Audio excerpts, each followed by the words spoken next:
Hey guys, it's Patrick from Rend Collective. We're here in the Artist Celebration Tour. Tonight we're at Texas A&M, and I thought I'd just take a couple of minutes and show you what we're using on this tour, or me specifically. We'll get around to doing everyone else's videos at another time because they're less important, but going to show you what guitars I'm using. At the moment, well, this is my main guitar.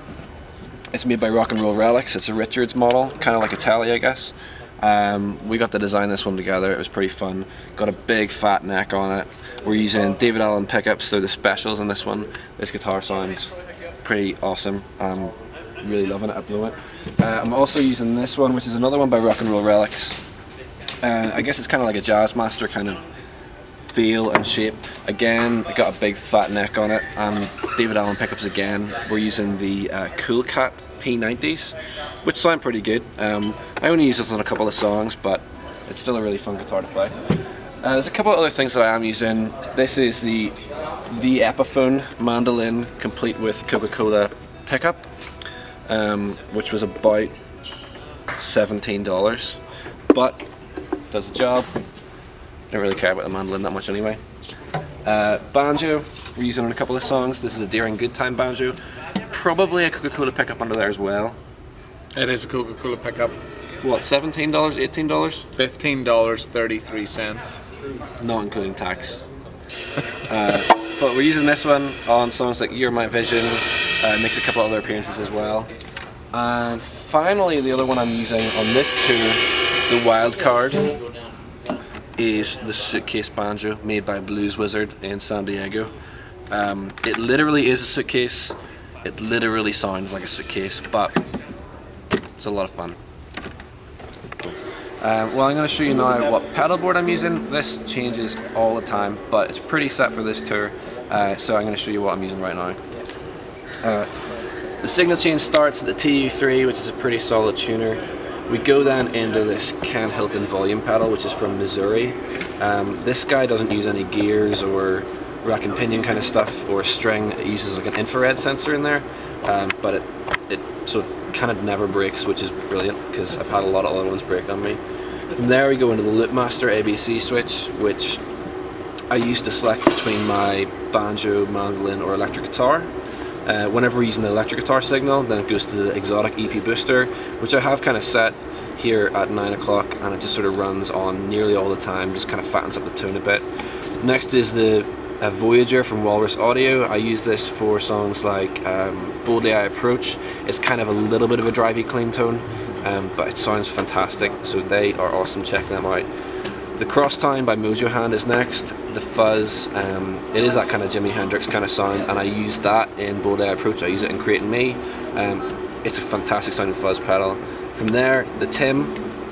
I found this on eBay, which it's the only pedal I've bought secondhand, but actually it sounds ridiculous. I'm a big fan of that, and that is my main drive for most of the show. The Pog 2 is next. I've got plenty of different settings in here, just top boosts. I've got like sort of swells in and a couple of different octaves. That makes an appearance in nearly every song. The Timeline is definitely the delay pedal I'm favouring at the moment right now. I don't do an awful lot of tap dancing with it at the moment. I've got most of the songs saved in. There's Burn Like a Star, Conquerors is in there, Lighthouse is in there, Boldly I Approach is in there, all the tempos are set. Mostly I'm using the tape echoes on those, but it's great running stereo out of that into the Strymon Blue Sky, which I've had a love-hate relationship with, but recently I found a couple of sounds that I really like, so I use that quite a lot as well. The only thing I didn't mention is this is a Boss FS5E, which is what I'm using to tap the Timeline, but to be honest with you, I don't actually tap an awful lot anymore since it's all saved in there. And the power supplies I'm using on this board, I've got Fuel Tank Chameleon over here, which looks after everything up to 300 milliamps, and there's a Fuel Tank Junior over here, which is 150 on the outputs, so it does kind of all the drive section and the volume and that kind of stuff. And Radial J48, that's what I'm using for my banjo, yeah. So that's kind of it on the pedal board. And lastly, the two amplifiers that I'm using on this tour are both from Tyler amps. Tyler amps are from New Jersey, and I've been using them for about a year or so. Absolutely love the sound of them. Definitely worth checking out. John is such a legend, and I got to thank him for everything he's done for me so far. On the left is a Tyler amps PT14. It's got a kind of Fendery kind of tone out of it, like a bit of a Princeton kind of vibe.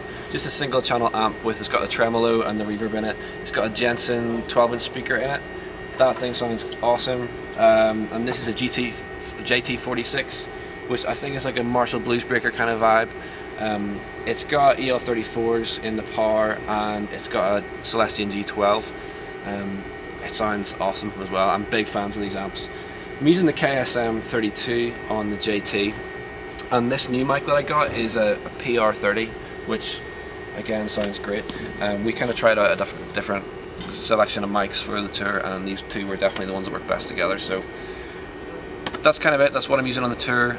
We will get around to making videos for everyone else if you care about that sort of thing. Nobody really cares about bass or drums, but guitars are done.